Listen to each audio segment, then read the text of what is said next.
আসসালামু আলাইকুম সবাইকে ঈদের অগ্রিম শুভেচ্ছা জানিয়ে শুরু করছি আমার আজকের রেসিপি। আজ তৈরি করে দেখাবো খুবই মজাদার আর আঙুল চেটেপুটে খাওয়ার মতো একটা মাংসের রেসিপি।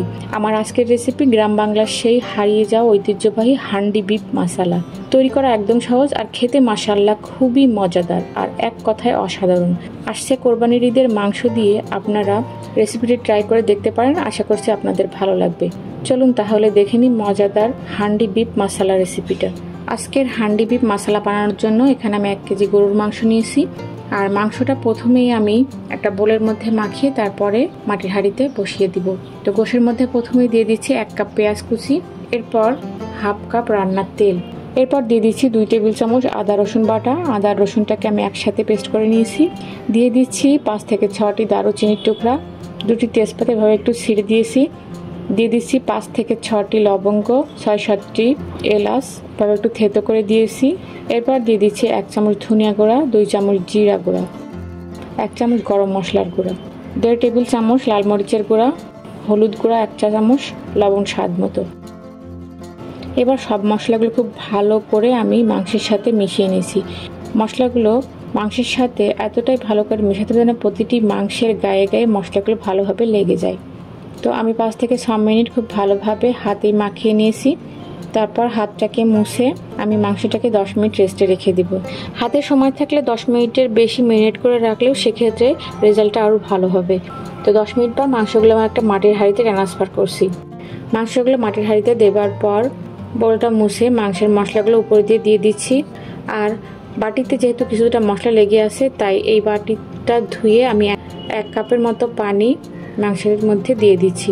সরাসরি যদি মাটির হাঁড়িতে মাংসটা মাখানো হতো তাহলে এই পানিটুকুর প্রয়োজন হতো না।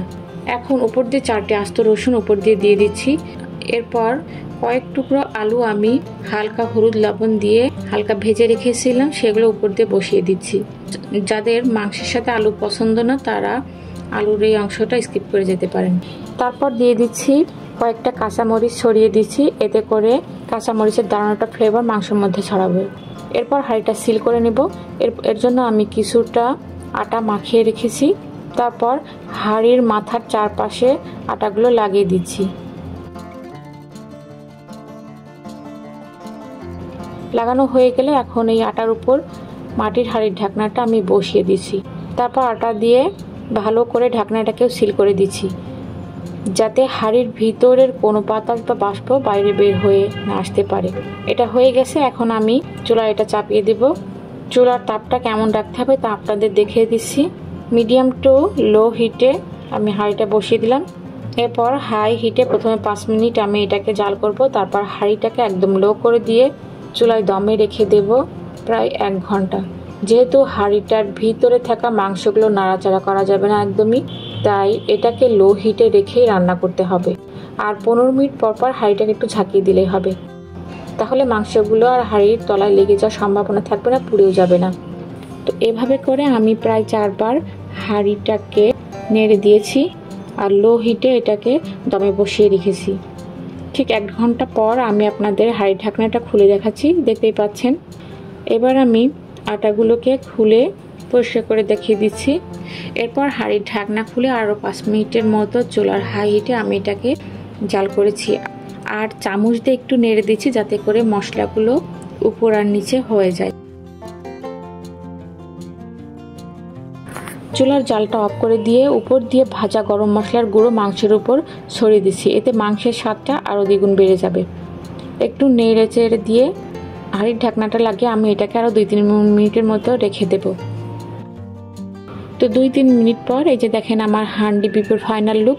দেখতে যেমন, খাইতে মাশাআল্লাহ খুবই দারুণ। মাংস আর সব কিছু দেখেন কত দারুণভাবে সিদ্ধ হয়ে গেছে। এভাবে মাটির হাঁড়িতে মাংস একবার রান্না করে খেলে বারবারই এটা খেতে ইচ্ছা করবে। আমি এই একই হাঁড়িতে আরও 4 বার মাংস রান্না করেছি, তাও যতবারই রান্না করি ততবারই শুধু এই হাঁড়িতেই মাংস রান্না করে খেতে ইচ্ছা করে। আসছে কোরবানির ঈদে মাংস দিয়ে আপনারা এই হান্ডি বিফ পিঠা ট্রাই করে দেখতে পারেন, আশা করছি আপনাদের ভীষণ পছন্দ হবে। আজকের মতো এ পর্যন্তই। রেসিপিটা ফলো করে ট্রাই করে দেখলে অবশ্যই কমেন্টস করে জানাতে ভুলবেন না। সবাই ভালো থাকবেন। সবাইকে আবারও ঈদুল আজহার শুভেচ্ছা জানিয়ে আজকের মতো বিদায় নিচ্ছি। আল্লাহ হাফিজ।